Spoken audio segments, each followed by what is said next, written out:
यह दुर्गंध कैसी है वासुदेव? यह दुर्गंध उन वीरों के शवों की है जिन्होंने इस महायुद्ध में अपना बलिदान दिया है माते, परंतु जिन्हें अंतिम संस्कार का अवसर भी न मिला। यह दुर्गंध यहाँ हुए भीषण संहार के एक एक क्षण का अनुभव करा रही है मुझे। तुमने छल से मेरे एक एक पुत्र का वध कराया है वासुदेव। अपने दिए गए श्राप पर मुझे कतई भी पश्चाताप नहीं है। इस युद्ध से किसी को कुछ प्राप्त नहीं हुआ। यह युद्ध सबके लिए दुर्भाग्य ही साबित हुआ है और तुम्हारे लिए भी यह दुर्भाग्य साबित होगा। और आज मेरे श्राप के रूप में तुम भी उस युद्ध से दुर्भाग्य ही लेकर जाओगे। जब आप मुझे अपराधी मान ही चुकी हैं, जब आप मुझे दंड दे ही चुकी हैं, तो आप मेरा कोई स्पष्टीकरण भी स्वीकार नहीं करेंगी माते। परंतु सत्य का भान आपके लिए आवश्यक है, जिनकी दृष्टि से इस महायुद्ध का कोई भी क्षण, कोई भी छल अनदेखा नहीं गया है माते। अब वीर बर्बरिक आपको सत्य का भान करवाएंगे। अब आपके समक्ष वीर बर्बरिक हैं, गांधार पुत्री, जो आपके पौत्र भी हैं, जो इस युद्ध के एकमात्र दर्शक हैं। वो बर्बरिक जिन्होंने अपना शीश दान किया और अमर हो गए, अब वही आपको सत्य का ज्ञान करवाएंगे। वीर बर्बरिक की दृष्टि से इस महाभारत का कोई भी पल और छल अनदेखा नहीं रहा है। माता, अब बर्बरिक आपको सत्य बताएंगे। पुत्र बर्बरिक, तुम स्वयं में बताओ, क्या वासुदेव ने छल से मेरे पुत्रों का वध नहीं करवाया है? यदि तुमने इस युद्ध का एक एक क्षण निष्पक्ष होकर देखा है, तो बताओ, कौरव वंश के बटवृक्ष महामहिम भीष्म, जिन्हें इच्छा मृत्यु का वरदान था, क्या वासुदेव ने उन्हें अपने छल से धराशायी नहीं करवाया है? क्या वासुदेव ने द्रोण पुत्र अश्वत्थामा की मृत्यु का छल रचकर आचार्य द्रोण का वध नहीं करवाया है? क्या मेरे पुत्र दुर्योधन की रक्षा कर रहे उसके मित्र कर्ण को छल से नहीं मरवाया है? वासुदेव ने पुत्र दुर्योधन पर युद्ध के नियमों के विरुद्ध जाकर प्रहार किया गया, क्या वो वासुदेव का छल नहीं था? मेरे समस्त 100 पुत्रों के वध का कारण केवल वासुदेव हैं। क्या यह भी सत्य नहीं है? बर्बरिक, तुम बताओ। बर्बरिक ने कहा, मैं आपसे सहमत हूँ माते, यह सब स्वयं वासुदेव ने करवाया। परंतु माते, आप किन 100 पुत्रों की बात कर रही हैं? कौन भीष्म, कौन कर्ण, कौन द्रोण और कौन अभिमन्यु?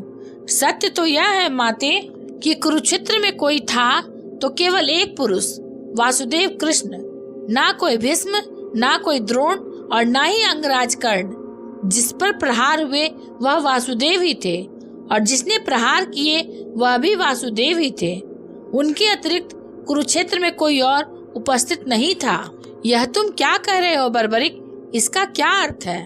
इसका अर्थ शब्दों में नहीं, दृश्यों से समझ आएगा। राजमाता, श्री कृष्ण ने कहा, इस युद्ध के प्रारंभ से अंत तक हर प्रहार मैंने किया और हर प्रहार मैंने ही झेला।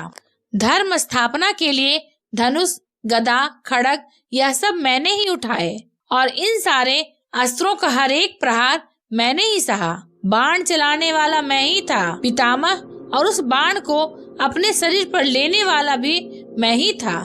महामहिम भीष्म के रूप में मैं ही था और अर्जुन के रूप में भी मैं ही था और सरसैया पर लेटने वाला भी मैं ही था।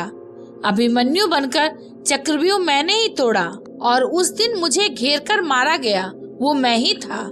जिसने द्रोणाचार्य से कहा कि अश्वत्थामा मारा गया, आपने बिल्कुल सही सुना। आचार्य अश्वत्थामा मारक द्रोणाचार्य के रूप में अस्त्र त्यागने वाला भी मैं ही था, परंतु वो एक मनुष्य नहीं, एक हाथी था अश्वत्थामा। और धृष्टद्युम्न बनकर मैंने ही स्वयं पर प्रहार किया और कर्ण के रूप में मैंने ही अपना कवच अपने शरीर से अलग किया और युद्ध के मध्य में मेरे ही रथ का चक्र फंसा और मेरे ही आदेश पर मैंने ही स्वयं पर अंजलिका अस्त्र चलाया। अंगराज को मुक्त करो पार्थ। अंजलिका अस्त्र का प्रयोग कर दुर्योधन के रूप में मेरी ही जंघा पर प्रहार करके मेरा ही अंत किया गया। द्रुपद हो या धृष्टद्युम्न, भीम हो या अर्जुन, सब में मैं ही था। मैं ही विजय हुआ और मैं ही पराजित हुआ। सबसे अधिक प्रहार मैंने ही खाया।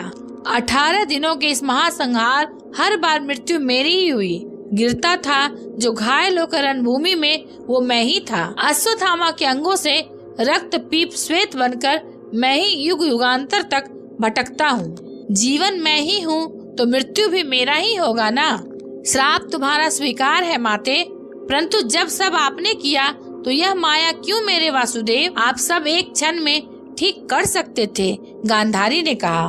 तो फिर ऐसा आपने क्यों नहीं किया? फिर उन प्रतिज्ञा का क्या होता माते, जो सबने ली थी? उन अपराधों के दंड का क्या होता, जो सबने किया? उन कष्टों का पुरस्कार क्या होता, जो धर्म ने सहे?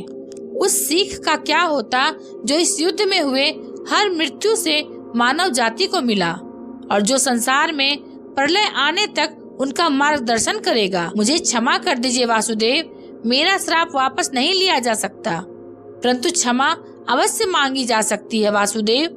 अपने पुत्र मोह में खोकर मैं उचित और अनुचित का भेद भूल गई थी। मुझे क्षमा कर दीजिए केशव कि उस हो रहे अधर्म के विरुद्ध यह गांधारी अपने स्वर न उठा पाई। क्षमा कर दीजिए। नहीं माते, किसी का अंत किसी के श्राप से नहीं होता। यदि किसी का अंत होता है तो स्वयं के पापों से। यदि यदुवंश का होगा तो आपके श्राप से नहीं माते, अपितु स्वयं के पाप कर्मों से। जब जब समाज में अपराध बढ़ेगा, एक महाभारत सामने आएगी। अपने ही अपनों को काटे, कभी कुरुक्षेत्र में तो कभी द्वारिका में। माते, यदि आप कुछ करना चाहती हैं तो अपने मन के इस प्रतिशोध की अग्नि को शांत कीजिए और पांडवों को आशीष दीजिए। युधिष्ठिर का राज्य अभिषेक करवाइए और धर्म स्थापना में आपका यह योगदान और आपका आशीष आवश्यक है माते। सम्राट युधिष्ठिर की जय हो। धर्मराज केवल एक ही वीर था जो परिवर्तन के लिए अंतिम श्वास तक लड़ा। महारथी सूर्य पुत्र कर्ण। सदैव अपने ज्येष्ठ के परिवर्तन के स्वप्न का आदर और सम्मान करना। धर्मराज सम्राट पद पर स्थापना के पश्चात मैं पहली घोषणा करता हूँ, हस्तिनापुर में अब जन्म आधारित व्यवस्था का अंत किया जाता है। वर्ण व्यवस्था रहेगी, परंतु वह कर्म के आधार पर आधारित होगी। सूत हो या शूद्र हो, सबको शिक्षा का समान अधिकार दिया जाएगा और योग्यता के आधार पर काम, सम्मान और समानता का अधिकार सबको दिया जाएगा। धर्म रक्षण यही धर्म स्थापना की नींव है और यही परिवर्तन का प्रारंभ। परिवर्तन का प्रारंभ हो चुका है। महाभारत के इस महायुद्ध में 18 अक्षौणी सेना और बहुत से महारथियों ने अपने प्राणों का त्याग किया है। मैं उन वीरों के परिवारों को नमन करता हूँ। मैं सम्राट युधिष्ठिर यह आदेश देता हूँ, युद्ध में सम्मिलित प्रत्येक सैनिक के परिवार को आर्थिक सहायता दी जाएगी। उनके बालकों को शिक्षा, उनके आश्रितों के लिए भरण पोषण की व्यवस्था अब सम्राट का उत्तरदायित्व है। सम्राट युधिष्ठिर की जय। राधेय कर्ण के द्वारा सुझाए गए प्रतिरूप के आधार पर राज्य में समानता की एक नई व्यवस्था विकसित की जाएगी। युधिष्ठिर और अन्य पांडवों ने अपने ज्येष्ठ कर्ण के दिखाए परिवर्तन के मार्ग पर चलते हुए एक धर्म राज्य का निर्माण किया। अगर यह कथा आपके दिल को छू गई हो तो लाइक जरूर करें। नीचे कमेंट में अपनी राय जरूर दें। आपको ये कहानी कैसी लगी? अपने दोस्तों के साथ शेयर करें। ऐसे ही भावुक कहानियों के लिए सब्सक्राइब जरूर करें। जय श्री कृष्ण।